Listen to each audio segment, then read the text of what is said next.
الله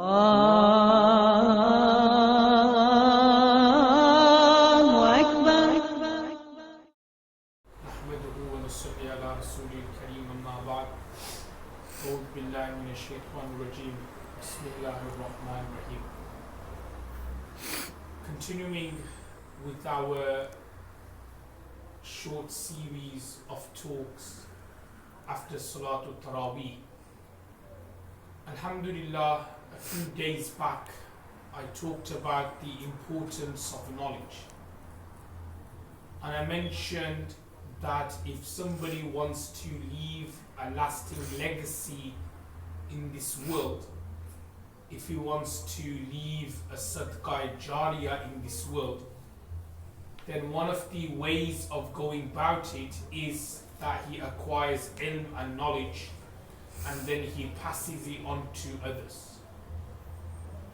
And I also wanted to mention, and I think I may have mentioned this before as well, that when we look at serious people, when we look at important people, when we look at successful people in history and in this world, we find that these successful people never got involved in petty things. Take an example of Rasulullah sallallahu alaihi wasallam, that if he wanted, he could have got involved into petty things. He could have got involved into political things.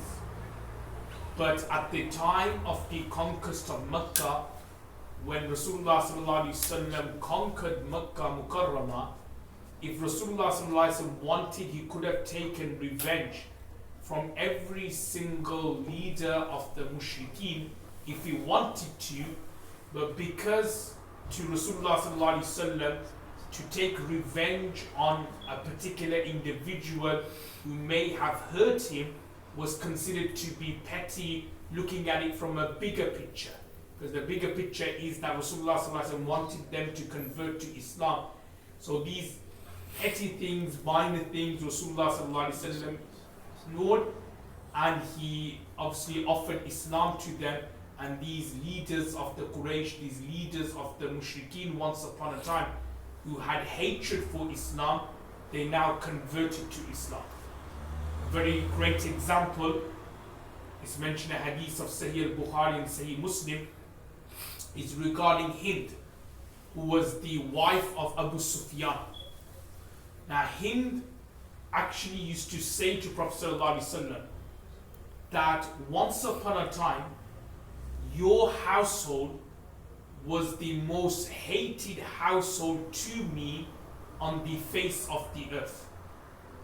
But now today, after converting to Islam, your household is the most beloved household to me on the face of the earth. So what I want to say is that Rasulullah sallallahu alaihi wasallam, he could have got involved into petty things and taken revenge against every single person, but Rasulullah sallallahu alaihi wasallam was not like that. He looked at the bigger picture, and the bigger picture was that these people like him, like Abu Sufyan, yeah, fair enough, once upon a time they hated Islam, but when the opportunity came to Prophet sallallahu alaihi wasallam that if he wanted he could have taken revenge, he ignored all that and he looked at the bigger picture. And what was the bigger picture? The bigger picture was that they're coming towards Deen. And this is like a key message of today's talk, is that sometimes there may be certain things which goes on. Petty things, like arguments with other brothers, other sisters, like certain issues happen. But then you need to look at the bigger picture. And the bigger picture is that, we could have been angry on this person, we could basically break ties with them. But that is us being, say, greedy. That is us being not thoughtful about the situation. And what the situation perhaps entails that, okay, perhaps we were angry, but the bigger picture is that we kind of make up and we do islah and we kind of rectify and we reconcile the situation. There's many examples during Prophet ﷺ's time. Good example which comes to mind is that there were occasions where Rasulullah ﷺ was angry with his wives. There's that very famous story of Ila, where for 29 days Prophet ﷺ remained secluded away from his wives. But he did not give them talaq. He looked at the bigger picture. So many examples, especially when it comes to wars, battles, these things, where many prisoners Prophet ﷺ let them off without taking any ransom from them. And this is what I want to say is that, there may be so many people who may have hurt you, so many people who may have done so much wrong to you, so many injustice to you. But then when the opportunity came that you could have done the same back to that particular person, but actually you ignore that and you look at the bigger picture, then you will see that actually how great that particular individual is and how sincere that person is. There's two examples comes to my mind. Number one is Taif. Now, when the people of Taif, when they were throwing rocks upon Rasulullah ﷺ and they made Rasulullah ﷺ bleed, everybody knows the story that when the angels came and they said to Prophet ﷺ that if you want, we could crush the city of Taif between the two mountains. But Prophet ﷺ, subhanAllah, look how sincere he was to the message. He said that, no, I don't want them to get destroyed, but I pray and I hope that their progeny one day would accept Islam. And this is what we mean by the bigger picture. What could have easily have happened there, Prophet ﷺ could have ordered that, yes, crush Taif, but then that's it. They would have been gone, annihilated, away from the face of the earth. But Prophet ﷺ looked at the bigger picture, and the bigger picture was that, okay, fair enough, they may not accept Islam. The hundreds, 200s, 300s, however many lived in that tribe, fair enough, they're not accepting Islam. But then I have hope that their progeny, their children, their grandchildren, their great-great-grandchildren, to the millions and billions thereafterwards from that region would then accept Islam. So this is what Rasulullah ﷺ, where he could have cursed people, prayed for their destruction, Rasulullah ﷺ ignored that. And what he did was that he actually prayed for their guidance. Another example which comes to my mind is the people of Dos. Everybody knows the story of Amr bin Tufail ad-Dawsi radiallahu ta'ala, that he came to convert to Islam. And Prophet ﷺ told Amr bin Tufail that you go back to your people and give them da'wah and convert them towards Islam. Now when he went back to his people, the people, they didn't believe in him. They didn't listen to him because, no, we don't want to believe in this deen and religion. So he came back to Prophet ﷺ and he was like angry, and he was saying that, look, I asked my people to convert to Islam, they haven't. O Prophet of Allah, curse my people. So what did Prophet ﷺ say? Prophet ﷺ said, Allahumma hdi Dosa. O Allah, guide the people of Dos. Wa'ati bihim.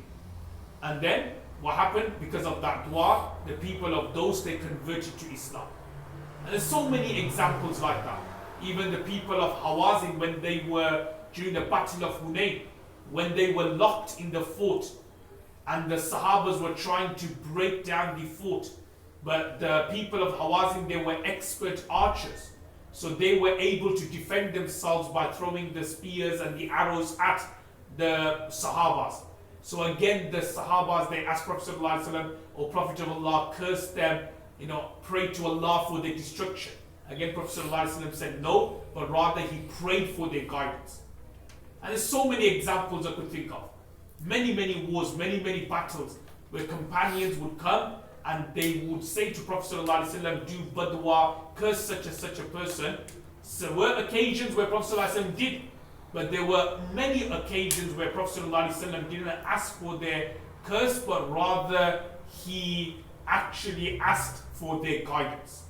And this is like the key message I want to give to all our students, teachers who are sitting here, Alhamdulillah, in the next few years, especially our students who are here, you graduate and you will encounter many types of people, many different types of people. You will give them da'wah to, you will teach them. And there will be many occasions, even for myself, I would think of so many examples where at the very beginning, you teach them about deen, they're not interested. They don't want to learn. They actually, at the very beginning, they waste your time. So you teach them about deen, they're not bothered, they don't want to learn and so on. And you kind of like think to yourself, you know what, I'm wasting my time here. But then, 2 years later, 3 years later, Allah gives them tawfiq and they kind of knock on your door. They call you Mufti Saab, Maulana Saab, oh, we want to join your madrasa, we want to study about our deen. Now what we could do in that situation, we could be very petty and we say, no, you're not going to come to Darul Ilm, we're not going to allow you to come because you messed me around before, you're not going to be coming at all. But then if we were to do that, then that shows unfortunately how unsincere we are. Because that then means that we then thinking deen to be restricted or thinking deen to be exclusive, that only some people can learn about deen and some people can't. So if I, in that situation, say, well, no, you messed me around before, I'm not going to allow you to come to madrasa and study again, then that is me being unsincere about the deen and teachings and about conveying the message of Allah, because the message of Allah should be conveyed to everyone. So whether perhaps at the beginning they weren't interested, but then later on they are, then this is what I was saying, look at the big picture. So you don't use that against them and say, well, no, you're messing us around, so therefore I'm not going to allow your admission into the madrasa. No, you be sincere and you allow them to come. So it's like the key message, that always look at the big picture. Yeah, don't be quick to judge people, don't be quick to say curse people, don't be quick to think people to be bad. Always look at the big picture. Perhaps they may make mistakes at the beginning, but they come to you again and they ask for forgiveness or they want to change, then don't just brush them with the same brush as before, or they're evil, they get time wasted, they're this, they're that. Actually look at the big picture. And as long as you keep that open-mindedness about certain things, then inshallah you will see that you'll be able to propagate your deen properly, not just to one group of people, but to various types of people all over the world. You'll be able to help the cause of deen. May Allah subhanahu wa ta'ala give us tawfiq wa akhiru da'wana alhamdulillah.